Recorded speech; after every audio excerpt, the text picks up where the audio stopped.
फिर बच्चों आज जो हम कक्षा 6 में जो है विषय गणित है पूर्वाभ्यास में ही 23 प्रश्न तक हमने जो आपको हल करके बताया था।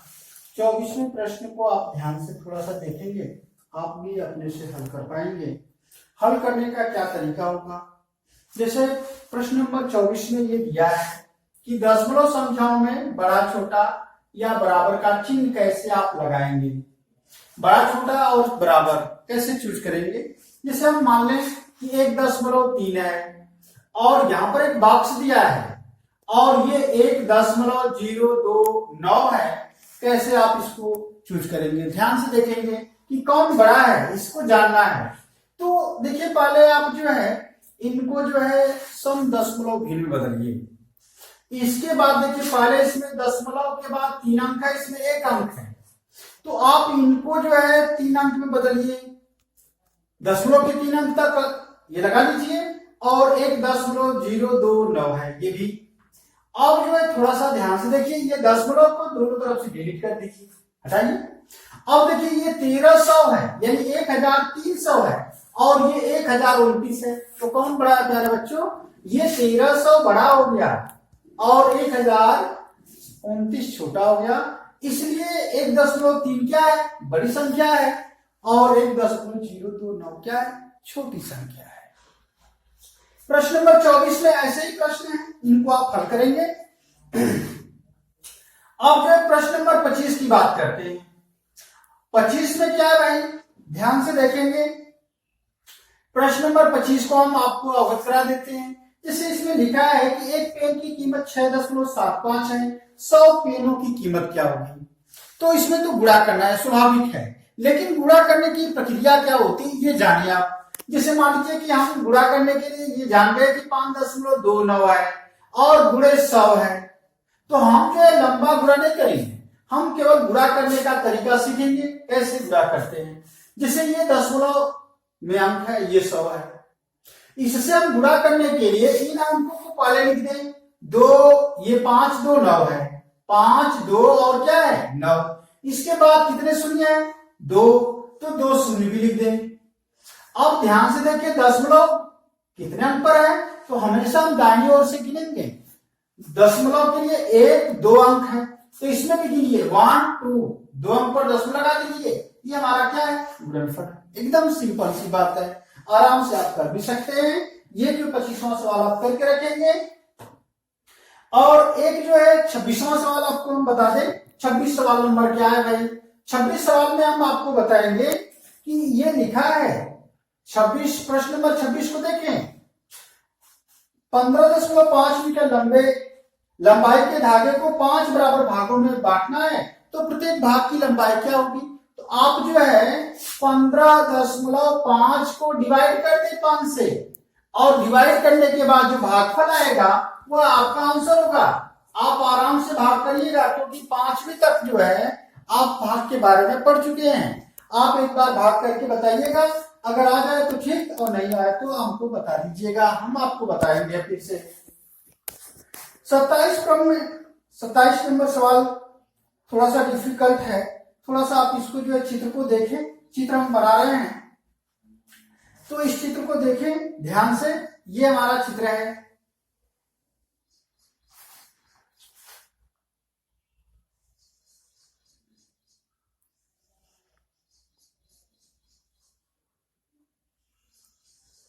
ये चित्र हम बना रहे हैं, इसमें 1 है, ये 2 है, ये 4 है, ये 3 है, ये 3 है, ये 6 है, ये आपका बॉक्स खाली है, इसमें क्या है 9 है।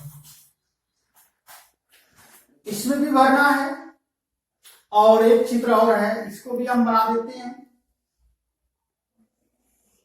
आप इनको जो एक बार थोड़ा प्रयास करके जो है देखिएगा, अगर आ जाए तो ठीक है और नहीं आएगा तो हम आपको भर के बता देंगे कैसे आप भर सकते हैं। ये जो आपका खाली स्थान है, ये बॉक्स आपको है। ये जो है 6 है, ये 1 है, ये 3 है, ये 4 है, ये 2 है, ये 7 है और ये क्या है 5 है।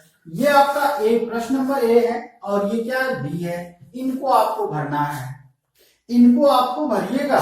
अगर आपको समझ में आए तो ठीक, और नहीं आएगा तो हम आपको जो है अगली वीडियो में इसका जो है प्रश्न का हल जो है देंगे। ध्यान से थोड़ा सा हल करिएगा, आप जो है आराम से कर भी पाएंगे।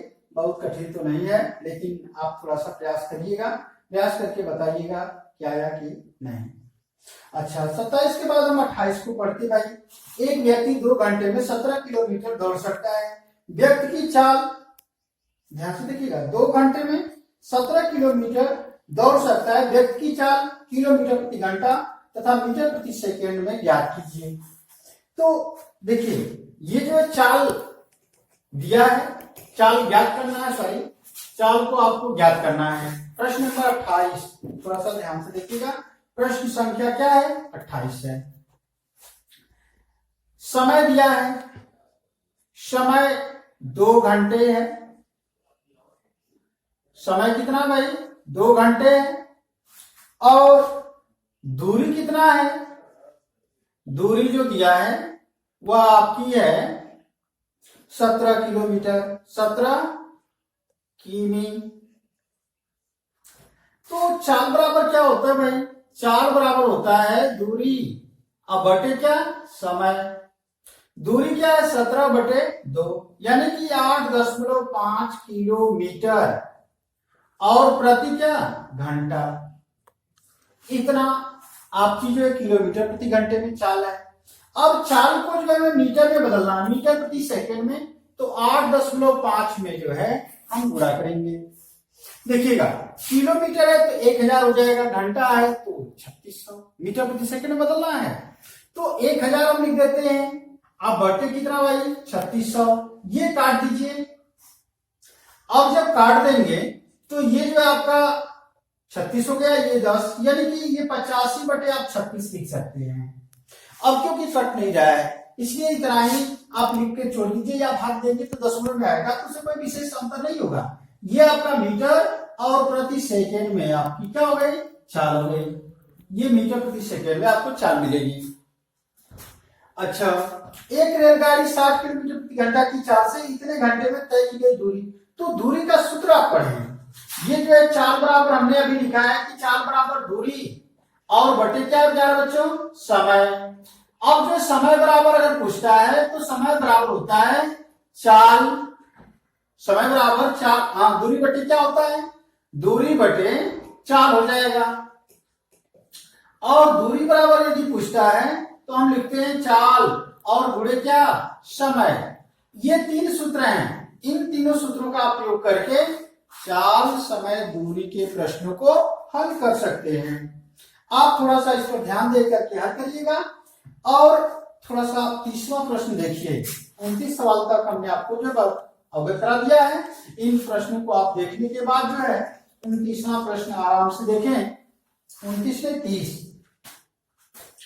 30वें प्रश्न में क्या है भाई? 30 नंबर प्रश्न जो है लिखा है 5 किताबों का मूल्य इतना इतना दिया है, औसत मूल्य क्या है? तो पहले औसत बराबर होता क्या है? औसत बराबर होता है राशियों का योगफल, राशियों का योगफल, योगफल अब बटे क्या? राशियों की संख्या, राशियों की संख्या, राशियों की संख्या। तो राशियों का योगफल जितनी भी राशियां हैं उन सब का योग करें। और योग कर, जैसे मान लीजिए कि हमें जो है निकालना हो कि 5, 8, 6, 9 का औसत, क्या निकालना हो? औसत निकालना हो तो आप कैसे निकालेंगे? तो औसत बराबर क्या लिखेंगे? औसत बराबर लिखेंगे 5 धन 8 धन 6 धन 9 अब बटे गिनिए 1 2 3 4, 4 तो 4 से भाग दीजिए। 8 5 13 और 6 कितना हो गया? 19, 19 और 9 कितना हो जाएगा? 28 बटे क्या? 4, 4 से आप काट दीजिए 7। औसत क्या है प्यारे बच्चों? 7। उसी तरह से आप 30वें सवाल को हल करिएगा और आ जाएगा आपको। 31वां सवाल भी उसी पर आधारित है। औसत आपको ज्ञात करना है। अंतर यही है कि ये भिन्न में है, तो भिन्न के जो प्रश्न हो उनको भी आप उसी तरह से ज्ञात करेंगे। थोड़ा सा एक सवाल हम आपको बता देते हैं। पहला औसत का पहला सवाल हम आपको अवगत कराएंगे। जैसे पहला सवाल ये है कि 1/5 कामा 2/5 कामा 3/5 कामा 4/5 ये आपके प्रश्न है। अब आपको औसत निकालना है, तो औसत बराबर आप लिख लीजिए और 1/5 धन 2/5 धन 3/5 धन 4 क्या लिखेंगे 5 और बटे कितनी संख्या भाई 1 2 3 4 4 लिख दीजिए। अब इनके हर को देखिए 5 है 5 रहने देंगे और इनके अंश को जोड़ देंगे तो 1 2 3 और क्या 4 और अपन यहाँ पर 4 से गुणा कर दीजिए तो ये 3 3 6 4 10 और 10 बटे क्या हो गया 20। आप इसको काट देंगे तो 1 बटे क्या आ जाएगा 2। यानी इस प्रकार से आप औसत को ज्ञात कर सकते हैं। ठीक, अब उसी तरह से 32वें सवाल को दिया है हरि की आयु 15 वर्ष तथा राधा की आयु 20 वर्ष है। हरि तथा राधा की आयु में क्या अनुपात है? तो अनुपात जो है इससे भिन्न है। अनुपात के बारे में देखें। अनुपात ये है अनुपात का चिन्ह, ध्यान से देखेंगे। इससे हम अनुपात लिख देते इस तरह से, जैसे ये चिन्ह लगा है, एक बिंदु ऊपर है एक बिंदु नीचे है, इस बिंदु यानी इस तरह के चिन्ह को हम अनुपात कहते हैं। जैसे इसमें जो है, जैसे मान लीजिए कि रमेश की उम्र 20 वर्ष तथा राधा की उम्र 15 वर्ष हो तो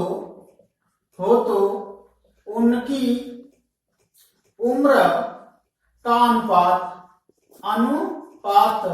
तो उनकी उम्र का अनुपात, तो यहां पर आप लिखिए पहले कि रमेश अनुपात राधा, तब आप लिख पाएंगे कि 20 अनुपात क्या 15। अब इनको आप इस तरह भी छोड़ देंगे तो कोई दिक्कत नहीं है, लेकिन जब बड़े अंक हो तो उनको आप जो छोटे में लिखें, छोटे में लिखने का प्रयत्न करें, इसको काटें तो सेम अंक से भी कटना चाहिए। ये नहीं कि हम काट दिया और एक एक लिख दिए, ऐसा नहीं। ध्यान देंगे इनको सेम अंक से 5 से काटेंगे तो 4 जाएगा, 5 से काटेंगे तो क्या जाएगा प्यारे बच्चों 3, यानी 4/3 का अनुपात होगा इनकी उम्र में। अब देखें 33 सवाल भी लिखा है, एक गांव में पुरुषों तथा महिलाओं का अनुपात इतना है, यानी कि 4 पुरुष तो 3 महिला है। अब करें पुरुषों की संख्या ज्ञात कीजिए, यदि महिलाओं की संख्या क्या है 1200 है। तो ध्यान देने की बात यह है कि जो दिया है अनुपात, उस अनुपात को पहले आप जो है लिख ले। कौन सा अनुपात दिया है भाई? पुरुष और महिला लिखेंगे, पुरुष अनुपात महिला।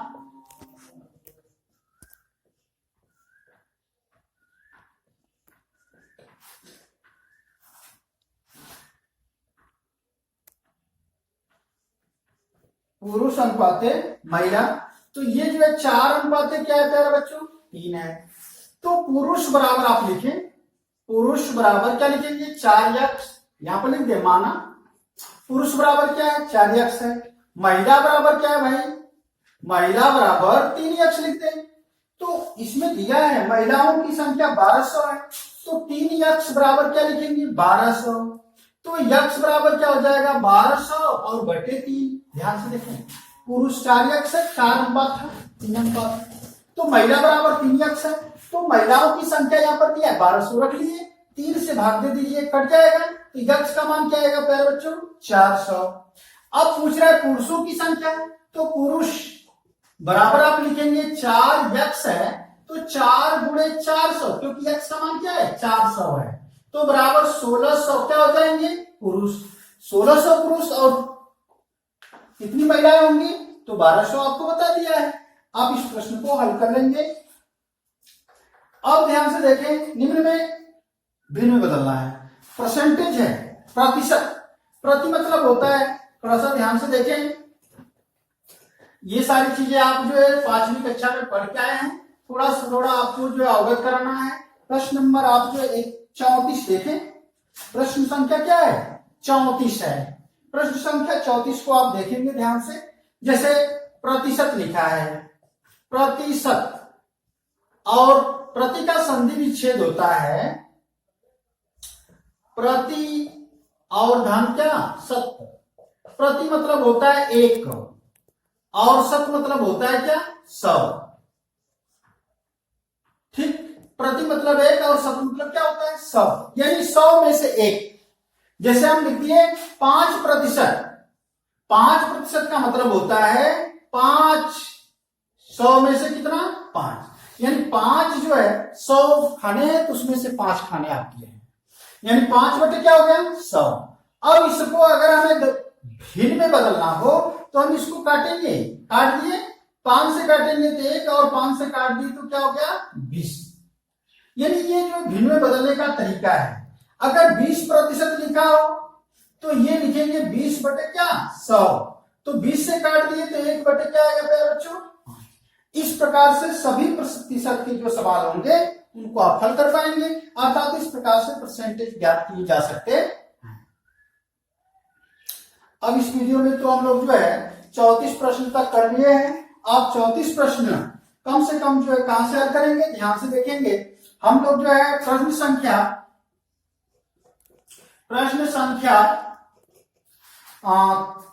24 से लेकर 24 से लेकर और 34 तक हल करें।